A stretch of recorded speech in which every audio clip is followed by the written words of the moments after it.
Hello guys, मैं Vinod Kumar government senior secondary school 45A Chandigarh से। हम पॉलिटिकल साइंस की सेकंड बुक का फिफ्थ लेसन डिस्कस करेंगे आज। फिफ्थ लेसन जो हमारे पास है वो है challenges of the Congress system. Congress प्रणाली की चुनौतियां जो है वो हमारे पास सेकंड बुक का फिफ्थ लेसन है, उसी के बारे में आज हम यहाँ चर्चा करेंगे। 27 मई 1964 27 मई 1964 को जवाहरलाल नेहरू पास्ट अवे, जवाहरलाल नेहरू जी का निधन हो जाता है, जो हमारे देश के फर्स्ट प्राइम मिनिस्टर थे। जवाहरलाल नेहरू की निधन के बाद जो कांग्रेस पार्टी के सामने सबसे बड़ी समस्या आती है वो ये आती है कि अब पार्टी का नेतृत्व कौन करेगा। तो अगर हम बात करें तो आफ्टर नेहरू के बाद टू क्वेश्चंस आर अराइज, दो पर्सन खड़े हो जाते हैं। हूँ कौन, पार्टी का नेतृत्व कौन करेगा, यानी कि पार्टी का नेता किसे चुना जाए। और जो दूसरा पर्सन था वो था वट, क्या अब जो कांग्रेस पार्टी है उसका अस्तित्व बना रहेगा या फिर यह पार्टी टूट जाएगी, विखंडित हो जाएगी। Whether Indian democracy will survive after Nehru, कुछ का ये मानना भी था कि क्या नेहरू की डेथ के बाद जो भारत की डेमोक्रेसी है, लोकतंत्र है, वो बना रहेगा, क्या वो बच पाएगा। तो ये कुछ एक पर्सन थे जो नेहरू की डेथ के बाद जो है कांग्रेस पार्टी के सामने उभर कर आते हैं, जिनके बारे में हम आगे बात करते हैं कि नेहरू के बाद किसे कांग्रेस का नेता चुना गया। तो जो सभी नेताओं के मन में जो नाम चल रहा था वो था पंडित लाल बहादुर शास्त्री जी का। फ्रॉम नेहरू टू शास्त्री, नेहरू से शास्त्री तक। पंडित जवाहरलाल नेहरू के बाद कांग्रेस का जो लीडर है, कांग्रेस का नेता जो चुना गया वो लाल बहादुर शास्त्री जी को चुना गया। और अगर हम बात करें तो सर्वसम्मति से इन्हें, लाल बहादुर शास्त्री जी को prime minister of India, next prime minister of India जो है वो चुना गया कांग्रेस पार्टी के सभी नेताओं द्वारा। नेहरू जी को पार्टी का नेता चुनने के कुछ एक कारण थे। वो कारण क्या है? वो है हमारे पास शास्त्री जी की कुछ क्वालिटीज़ थी जिसके कारण उन्हें कांग्रेस पार्टी का नेता चुना गया। उनकी बात करें तो फर्स्ट तो है हमारे पास कि वो एक्सपीरियंस्ड लीडर थे, उनके पास अनुभव था। वो नेहरू के साथ भी जो कैबिनेट है उसमें काम कर चुके थे, इसीलिए उनके पास राजनीतिक क्षेत्र का अच्छा खासा जो अनुभव था वो उनके पास था। फेमस फॉर सिंप्लिसिटी, अगर हम बात करें तो शास्त्री जी एक सादगी के लिए प्रसिद्ध थे, यानी कि वो सादगी के लिए जाने जाते थे। थर्ड जो है वो है प्रूव्ड मॉरल कमिटमेंट, वो नैतिक सिद्धांतों को सिद्ध करते थे। इसको हम एक उदाहरण से समझते हैं कि जब नेहरू जी रेल मंत्री के रूप में काम कर रहे थे तो एक बहुत बड़ा रेल हादसा हो गया था, जिसके बाद नेहरू जी ने जिसके बाद शास्त्री जी ने नैतिक जिम्मेवारी लेते हुए अपने मंत्री पद से जो है वो त्याग पत्र दे दिया था, इस्तीफा दे दिया था। तो इस प्रकार से वो एक नैतिक मूल्यों को मानने वाले व्यक्ति थे। तो ये कुछ एक क्वालिटीज़ थी शास्त्री जी की जिसके कारण नेहरू के बाद उन्हें कांग्रेस पार्टी का नेता जो है वो चुन लिया गया। 1960s का जो दौर था वो काफ़ी dangerous decade for India, Bharat के लिए काफ़ी खतरनाक दशक माना जाता है। ये रीज़न क्या थे इस दशक के खतरनाक होने के? नंबर एक तो है पुअर्टी, दरिद्रता बहुत, यानी गरीबी बहुत ज़्यादा बढ़ गई थी इस दौर में। दूसरा है इनइक्वलिटीज, असमानता पैदा हो गई थी, यानी कि गरीब और ज़्यादा गरीब हो रहा था और जो अमीर है वो अमीर होता जा रहा था। कम्युनल एंड रीजनल डिविजन्स हो गया था, सांप्रदायिक और क्षेत्रीय विभाजन देखने को मिल रहा था, यानी कि कहीं ना कहीं सांप्रदायिक रूप से या क्षेत्रीय रूप से लोग विभाजित हो रहे थे। तो ये कुछ हमारे पास कारण थे कि 1960 के दशक को काफ़ी खतरनाक जो दशक है वो माना जाता है। अगर हम बात करें प्राइम मिनिस्टर के रूप में शास्त्री जी के कार्यकाल की, तो 1964 से लेकर 1966 तक शास्त्री जी ने प्राइम मिनिस्टर के पद पर काम किया है।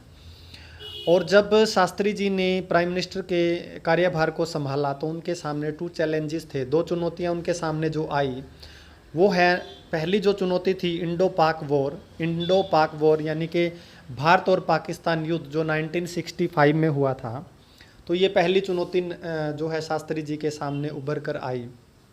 अगर हम बात करें तो इस चुनौती का हमारी आर्मी ने और शास्त्री जी ने काफ़ी दृढ़ता से इसका सामना किया और 1965 के भारत पाक युद्ध में भारत की विजय हुई।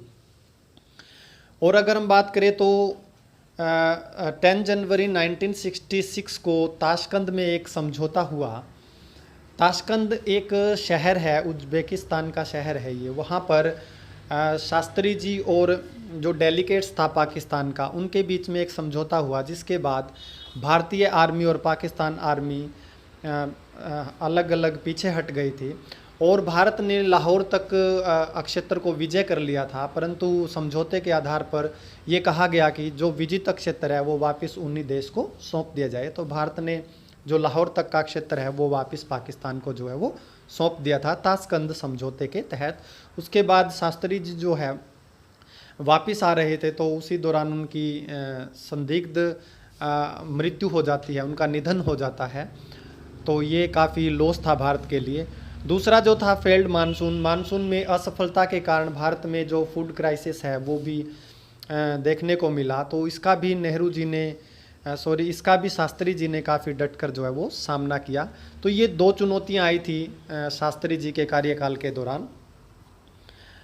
आफ्टर शास्त्री के बाद अगर हम बात करें तो फिर कांग्रेस पार्टी के सामने एक यक्ष नेता का प्रश्न जो है वो खड़ा हो जाता है और intense competitions for the post of prime minister, प्रधानमंत्री पद के लिए तीव्र प्रतिस्पर्धा देखने को मिलती है। ये तीव्र प्रतिस्पर्धा हमें जो है दो व्यक्तियों के बीच में देखने को मिलती है, यानी वो दो व्यक्ति थे इंदिरा गांधी वर्सेज मोरारजी देसाई। इंदिरा गांधी बनाम मोरारजी देसाई के बीच में ये प्रतिस्पर्धा थी। कुछ लोगों का ये मत था, कुछ पार्टी नेताओं का ये मत था कि इंदिरा गांधी को कांग्रेस पार्टी का नेता चुना जाए, और कुछ नेताओं का, कुछ पार्टी के मेंबर्स का ये मानना भी था कि मोरारजी देसाई को जो है वो पार्टी का नेता जो है वो घोषित कर दिया जाए। तो इसी पर पार्टी के जो जितने भी मेंबर्स थे उनके बीच में वोटिंग हुई। और वोटिंग की अगर हम बात करें, Indira Gandhi won by securing 2/3 majority. Indira Gandhi ने 2/3 बहुमत से जो है वो जीत हासिल कर ली। और कहीं न कहीं जब इंदिरा गांधी को जीत हासिल हो गई तो उसे पार्टी का नेता जो है वो घोषित कर दिया गया। अगर हम बात करें सिंडिकेट्स जो था वो सीनियर लीडर्स का एक दल था कांग्रेस पार्टी के बीच में। जो सीनियर लीडर्स थे उनका भी ये मानना था कि मोरारजी देसाई को सपोर्ट न कर इंदिरा गांधी को सपोर्ट किया जाए। उसके कारण जो है वो हम आगे जानेंगे कि क्यों जो सिंडिकेट्स के मेंबर्स है यानी senior leaders of Congress party है उन्होंने इंदिरा गांधी को क्यों सपोर्ट किया। ये है हमारे पास 10 senior Congress leaders supported Indira Gandhi.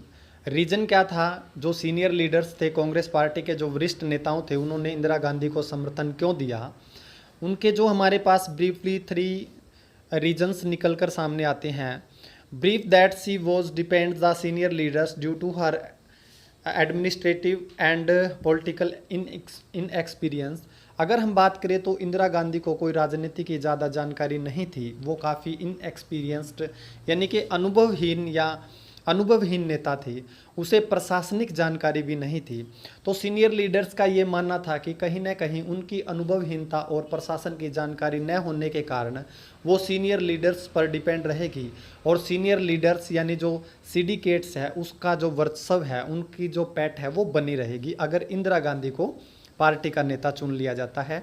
तो इंदिरा गांधी को चुनने का एक ये कारण भी था सीनियर लीडर्स के द्वारा। सेकंड था जो देसाई वो जे स्ट्रिक्ट लीडर।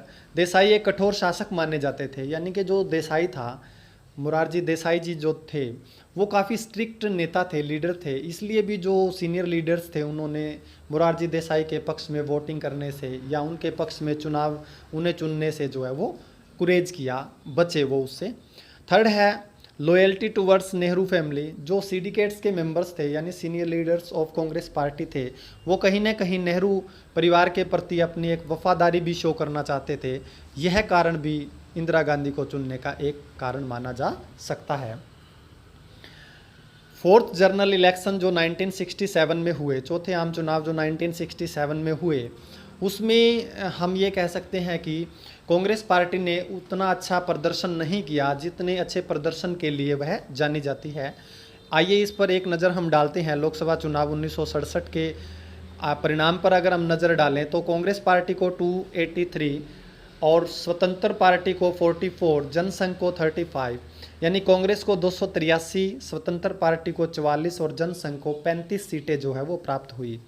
अगर हम बात करें तो कांग्रेस पार्टी की यह काफ़ी कम सीटें आई, यानी उतना अच्छा प्रदर्शन कांग्रेस पार्टी जो है शास्त्री जी की मृत्यु के बाद नहीं कर पाई। कॉन्टेक्स्ट ऑफ द इलेक्शंस, चुनाव का संदर्भ, यानी कि कांग्रेस पार्टी 283 सीटों पर क्यों सिमट कर रह गई, या फिर कांग्रेस पार्टी इतना अच्छा प्रदर्शन क्यों नहीं कर पाई, उसके कुछ एक कारण हमें यहाँ देखने को मिलते हैं। जो कारण है वो इस प्रकार है। 2 prime ministers dead in quick sequences. अगर हम बात करें तो 2 प्रधानमंत्रियों की त्वरित उत्तराधिकारी के रूप में मृत्यु हो जाना, एक पंडित जवाहरलाल नेहरू की मृत्यु, उसके बाद शास्त्री जी की मृत्यु, कहीं ना कहीं यह भी पार्टी की कम सीटें आने का कारण माना जा सकता है, क्योंकि वो दोनों काफ़ी पॉपुलर लीडर माने जाते थे कांग्रेस पार्टी के। कांग्रेस विदाउट नेहरू, वैसे भी देखा जाए तो नेहरू के बिना कांग्रेस का कोई अस्तित्व नहीं माना जाता था, तो कांग्रेस पार्टी की कम सीटें आने का दूसरा कारण यह भी समझा जा सकता है। इनएक्सपीरियंस्ड प्राइम मिनिस्टर, अनुभवहीन प्रधानमंत्री, इंदिरा गांधी को राजनीति का इतना अधिक अनुभव नहीं था, तो कहीं ना कहीं कांग्रेस पार्टी के कम सीटें आने का यह कारण भी हो सकता है। इकोनॉमिक्स क्राइसिस, आर्थिक संकट पैदा हो गया था, क्योंकि अगर हम बात करें तो 1962 और 1965 में भारत ने 2 युद्ध लड़े थे, जिसके कारण भारत आर्थिक तंगी का सामना कर रहा था, तो ये भी कांग्रेस पार्टी की साख में गिरावट का एक कारण हो सकता है।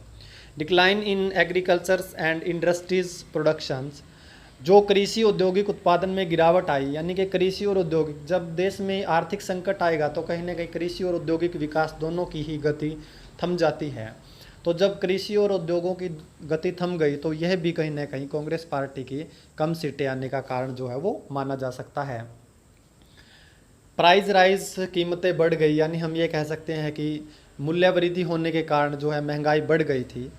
राइज इन मिलिट्री एक्सपेंडिचर्स, अगर हम बात करें सैन्य खर्च में वृद्धि हो गई थी, क्योंकि 1962-1965 में 2 युद्ध इंडिया ने लड़े थे, तो उसके कारण जो हमारी सैन्य शक्ति है उसको बढ़ाने के लिए उन पर खर्च जो है वो ज़्यादा किया गया था। फूड सिक्योरिटी, भोजन की कमी पैदा हो गई थी। हम ये पहले भी पढ़ चुके हैं कि भारत में फूड क्राइसिस आया था, जो अकाल पड़ा था, उसके कारण जो है भोजन की कमी हो गई थी। ये भी कहीं ना कहीं कांग्रेस पार्टी की साख में कमी का कारण माना जा सकता है। अनएम्प्लॉयमेंट इश्यूज़, जब देश में उद्योग धंधे स्थापित नहीं होंगे तो कहीं ना कहीं वहाँ पर बेरोजगारी बढ़ेगी, तो बेरोजगारी भी एक मुद्दा माना जा सकता था। पॉपुलर अनरिसेट, लोकप्रिय अशांति पैदा हो जाना। हिंदू मुस्लिम रायोट्स, अगर हम बात करें हिंदू और मुसलमानों के काफ़ी दंगे हो रहे थे। गैर कांग्रेसवाद, नॉन कांग्रेसिज्म जो है वो वृद्धि कर रहा था। धीरे धीरे अगर हम बात करें तो कांग्रेस की साख कम हो रही थी, और जो गैर कांग्रेसी पार्टीज है या नेता है उनकी साख में धीरे धीरे वृद्धि देखने को मिल रही थी। तो ये कुछ एक कारण थे जो कांग्रेस पार्टी की कम सीटें आने के माने जा सकते हैं।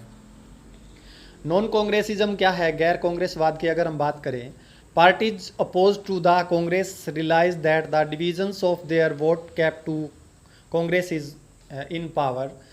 जो गैर कांग्रेसी पार्टीज थी या नेता थे, उन्होंने यह माना कि कहीं ना कहीं उनका अलग अलग चुनाव लड़ना और कांग्रेस का विरोध करना भी कांग्रेस को सत्ता में लाने का एक कारण हो सकता है, क्योंकि अगर वो मिलकर चुनाव लड़ते तो कहीं ना कहीं वो अच्छा प्रदर्शन जो है वो कांग्रेस के खिलाफ कर सकते थे। So ideologically different political parties formed anti Congress front to defend the Congress. इसलिए वैचारिक रूप से जो विभिन्न राजनीतिक दल थे, उन्होंने कांग्रेस को हराने के लिए कांग्रेस विरोधी मोर्चे का एक गठन किया, यानी कि कहीं ना कहीं जितनी भी पार्टीज थी उन्होंने मिलकर कांग्रेस पार्टी को हराने का एक प्रयास जो है वो किया। Trump bye Ram Manohar Lohia. राम मनोहर लोहिया ने जो कुछ तर्क दिए थे, राम मनोहर लोहिया एक फेमस लीडर थे इंडिया के, उन्होंने कुछ तर्क दिए कि कांग्रेस पार्टी की साख कम होना या कांग्रेस पार्टी के राजनीतिक जो विचार हैं वो किस प्रकार के हैं, उन तर्क की अगर हम बात करें, theoretical arguments of Ram Manohar Lohia, Ram Manohar Lohia ने जो सैद्धांतिक तर्क दिए वो ये थे, Congress ruled a undemocratic and oppose to the interest of ordinary poor people. उन्होंने कहा कि कांग्रेस जो है वो, उनका जो शासन है वो अलोकतांत्रिक था और साथ में वो गरीब लोगों के हित के खिलाफ काम कर रही थी। Therefore the coming together of the non Congress parties was necessary for reclaiming democracy for the people. इसलिए उसने ये कहा कि जितने भी गैर कांग्रेसी दल हैं उनको सबको एक साथ मिलकर कहीं न कहीं एक मोर्चे पर कांग्रेस पार्टी का विरोध करना चाहिए। तो ये राम मनोहर लोहिया द्वारा दिए गए कुछ एक तर्क थे हमारे पास। 1967 का जो इलेक्शन हुआ उसकी वर्डिक्ट जो थी, उसका फैसला क्या आया, उसकी अगर हम बात करें तो 1967 का जो इलेक्शन था वो कांग्रेस पार्टी के लिए काफ़ी खतरनाक सिद्ध हुआ। अगर हम ये कहें कि ये पॉलिटिकल अर्थक्वेक के रूप में देखा जा सकता है, यानी कि एक राजनीतिक भूकंप के रूप में देखा जा सकता है, क्योंकि कांग्रेस पार्टी 283 सीटों पर 283 सीट्स पर जो है वो सिमट कर रह गई थी।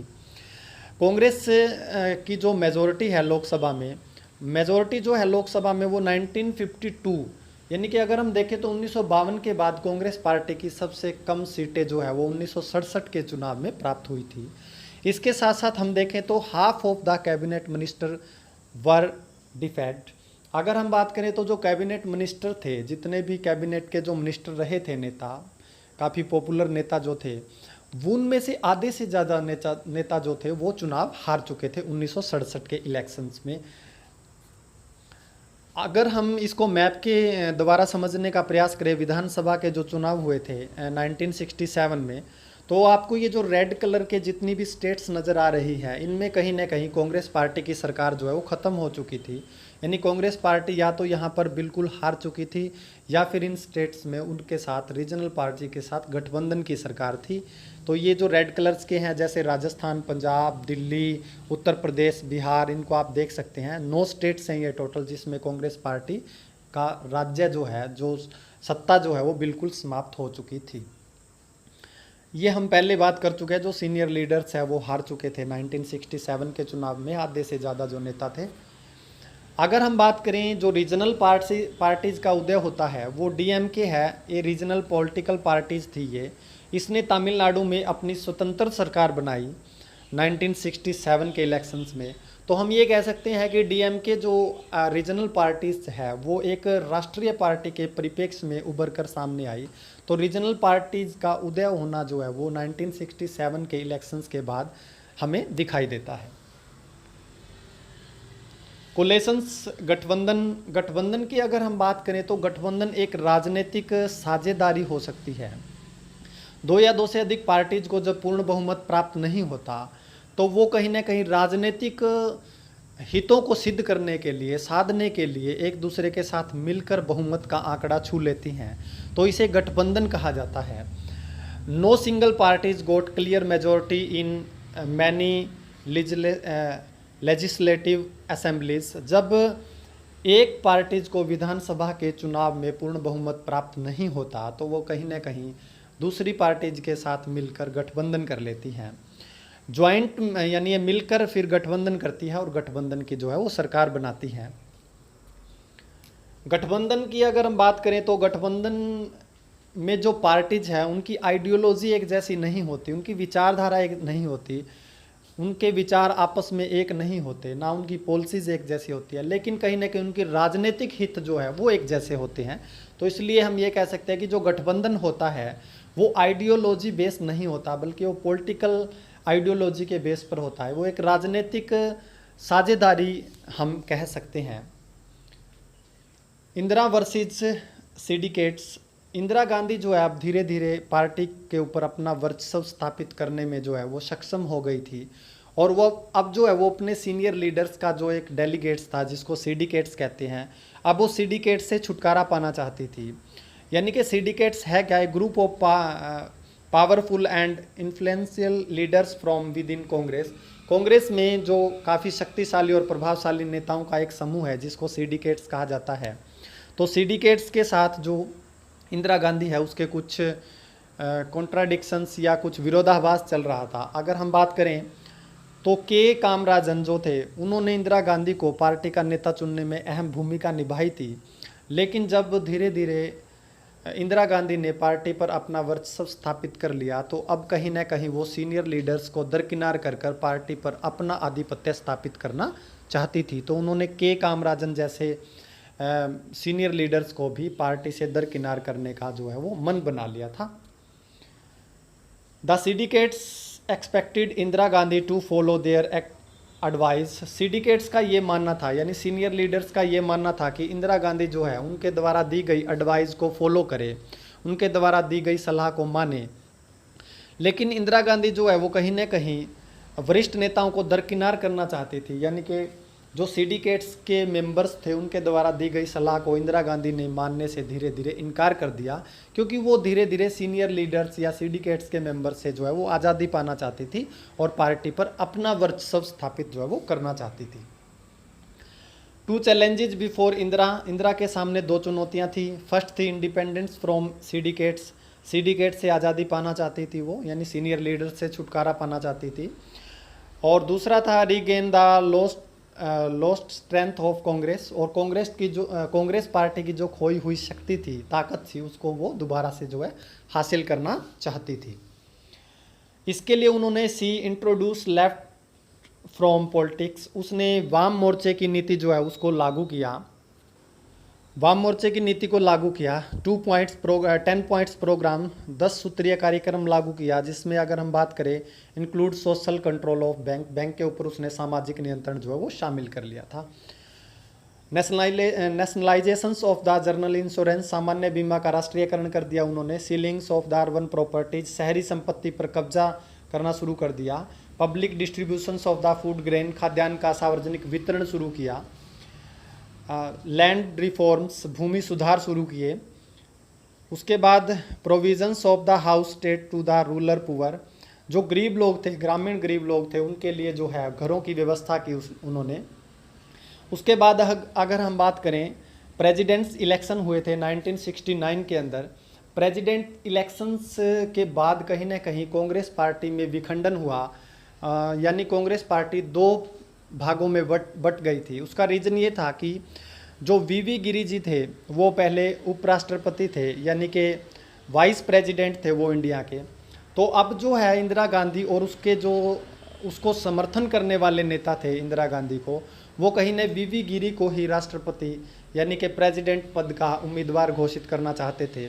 लेकिन जो सीनियर लीडर्स का जो दल था वो कहीं ना कहीं संजीवा रेड्डी जी को जो है वो राष्ट्रपति यानी कि प्रेसिडेंट्स पद के लिए जो है वो इलेक्ट करना चाहते थे। तो यहाँ पर कहीं ना कहीं सीनियर लीडर्स और इंदिरा गांधी के बीच में एक कॉन्ट्राडिक्शंस, एक विरोधाभास जो है हमें दिखाई देता है। तो इंदिरा गांधी और उसके समर्थित नेताओं ने जो है वो वीवी गिरी को सपोर्ट किया, जबकि जो सीनियर लीडर्स थे जो पार्टी के, उन्होंने जो है वो NS रेड्डी जी को समर्थन किया। अगर हम बात करें तो कांग्रेस प्रेसिडेंट जो निजलिंगप्पा थे, जो उस टाइम पार्टी के अध्यक्ष थे, उन्होंने जो है S रेड्डी जी को वोट दिया। यानी कि अगर उन्होंने S रेड्डी जी को वोट दिया तो कहीं ना कहीं उन्होंने वीवी गिरी जी को वोटिंग नहीं दी, यानी उन्होंने वीवी गिरी जी को समर्थन नहीं किया। जबकि जो इंदिरा गांधी और उसके समर्थन दल के जो नेता थे वो वीवी गिरी जी को समर्थन करना चाहते थे। तो इस प्रकार से अगर हम बात करें तो AICC की बैठक बुलाई इंदिरा गांधी जी ने, और उस बैठक में ये मान लिया गया कि जितने भी लोग हैं पार्टी के, जितने भी नेता है, जितने भी मेंबर्स हैं, वो कहीं ना कहीं वीवी गिरी जी को सपोर्ट करेंगे। तो इस प्रकार से इंदिरा गांधी की अगर हम बात करें तो वो कन्विंस करने में सक्षम हो गई MLA MPs को अपने पक्ष में कन्विंस करने में जो है इंदिरा गांधी सफल रही, जबकि सीनियर लीडर्स जो है इस क्षेत्र में जो है पिछड़ गए और कहीं ना कहीं वीवी गिरी जी को जो है प्रेसिडेंट्स पद के लिए इलेक्ट किया गया और उन्होंने चुनाव जो है वो जीत लिया। स्प्लिट इन कांग्रेस में विभाजन हुआ राष्ट्रपति चुनाव के बाद। कांग्रेस पार्टी जो है वो दो भागों में बट गई थी, स्प्लिट हो गया था उसके बीच में। एक था कांग्रेस O और एक कांग्रेस R। जो कांग्रेस O थी वो सिंडिकेट्स के नेतृत्व वाली कांग्रेस थी, यानी कि सीनियर लीडर्स के नेतृत्व वाली कांग्रेस थी। और अगर हम कांग्रेस आर की बात करें तो वो कहीं ना कहीं इंदिरा गांधी और उसके समर्थित नेताओं और मेंबर्स की जो है वो पार्टी बन गई थी। तो इस प्रकार से विभाजन हुआ। उसके बाद द इलेक्शन 1971, इलेक्शन 1971 के चुनाव की अगर हम बात करें तो इंदिरा गांधी ने 1970 में चौथी लोकसभा थी, जो फोर्थ लोकसभा थी, उसको दिसंबर 1970 में उन्होंने उसे भंग करने का मन बना लिया। अब कहीं ना कहीं राष्ट्रपति जो था वो इंदिरा गांधी की सपोर्ट से ही बना था, जो वीवी गिरी जी थे। तो वीवी गिरी जी से चौथी लोकसभा को भंग करवाना इंदिरा गांधी जी के लिए कोई मुश्किल कार्य नहीं था। तो उन्होंने चौथी लोकसभा को 1970 दिसंबर 1970 में भंग करवा लिया। और कहीं ना कहीं पांचवी लोकसभा के लिए जो इलेक्शंस है वो हेल्ड किए गए फरवरी 1971 में, यानी कि फरवरी 1971 में जो पांचवी लोकसभा के लिए है वो चुनाव हुए। पांचवी लोकसभा के लिए जो चुनाव हुए उसमें कहीं ना कहीं कांग्रेस पार्टी ने अच्छा प्रदर्शन किया, उसकी बात हम आगे करेंगे अभी। द 1971 इलेक्शन 1971 के चुनाव की अगर हम बात करें तो इसमें दो पार्टीज थी। एक थी कांग्रेस आर जो इंदिरा गांधी और उसके मेंबर्स की समर्थित पार्टी थी, और एक थी कांग्रेस ओ जो सीनियर लीडर्स की जो है वो पार्टी थी। लेकिन अगर हम बात करें तो यहाँ पर इंदिरा गांधी वाली जो कांग्रेस आर पार्टी है उसने अलायंस किया सीपीआई के साथ, यानी कि सीपीआई के साथ उन्होंने गठबंधन जो है वो कर लिया, गठबंधन करके चुनाव लड़ा। अगर हम बात करें तो गठबंधन गैर कांग्रेसी और गैर कम्युनिस्ट पार्टियों ने मिलकर चुनाव लड़ा। महागठबंधन जो हुआ, महागठबंधन में हम ये कह सकते हैं कि जितनी रीजनल पार्टीज़ है या नेशनल पार्टीज है वो मिलकर इकट्ठा चुनाव लड़ती है किसी एक पार्टीज के खिलाफ। तो यहाँ पर जो जितनी भी महागठबंधन हुआ वो सभी पार्टियाँ कहीं ना कहीं इंदिरा गांधी को सत्ता से बाहर करना चाहती थी। तो इन पार्टीज का जो मुद्दा था, एजेंडा था, कांग्रेस आर का जो मुद्दा था, यानी कि कांग्रेस आर यानी इंदिरा गांधी की समर्थित पार्टी का एक ही मुद्दा या एजेंडा था उनका सकारात्मक, उन्होंने एक ही नारा दिया, गरीबी हटाओ का नारा दिया। जो महागठबंधन था वो only on common political programme, उनका एक ही प्रोग्राम था, वो था रिमूव इंदिरा, इंदिरा को हटाओ। जबकि इंदिरा गांधी का जो नारा था वो गरीबी हटाओ था, और जो महागठबंधन जिन पार्टीज का था उनका एक नारा था कि इंदिरा को हटाओ। लेकिन कहीं ना कहीं लोगों ने जो है उन्होंने भारतीय जो है गरीबी हटाओ के नारे से आकर्षित हुए और उन्होंने काफ़ी प्रचंड बहुमत से जो है कांग्रेस पार्टी को विजय दिलवाई 1971 के चुनाव में। ये हमारे पास 1971 के चुनाव के परिणाम है। अगर हम बात करें द कांग्रेस आर और सीपीआई, इनको जो है 375 सीटें मिली। इसमें से 352 सीट्स जो है वो कांग्रेस पार्टी को मिली और 23 सीट्स जो है सीपीआई को मिली। यानी यहाँ पर हम देखें तो कांग्रेस पार्टी को कहीं ना कहीं प्रचंड बहुमत प्राप्त हुआ। ग्रैंड लाइंस जो महागठबंधन हुआ था उन्हें केवल 40 सीट्स मिली, 40 सीटें मिली। और जो कांग्रेस ओ थी, जो सीनियर लीडर्स की जो कांग्रेस बनी थी, उनको सिर्फ 16 सीट्स ही मिल पाई थी। अगर हम यहाँ बात करें 1971 के चुनाव परिणाम को देखें तो 1971 के चुनाव परिणाम से हम यह स्पष्ट देख सकते हैं कि जो कांग्रेस आर है वही वास्तविक कांग्रेस पार्टी जो है वो साबित हुई। और कहीं ना कहीं 1971 के चुनाव में जो कांग्रेस पार्टी है उसने एक अच्छा प्रदर्शन जो है वो किया। इस प्रकार से हमने देखा कि किस प्रकार शास्त्री जी, नेहरू जी की डेथ के बाद कांग्रेस पार्टी में एकदम से ग्राफ जो है उसमें गिरावट आई, लेकिन फिर 1971 के चुनाव में हमें एक अच्छा प्रदर्शन जो है कांग्रेस पार्टी का देखने को मिलता है। ये था हमारे पास सेकंड बुक का 5th लेसन। मिलते हैं नेक्स्ट एक और वीडियो के साथ। वीडियो को लाइक, शेयर और चैनल को सब्सक्राइब करना ना भूलिए। Thank you.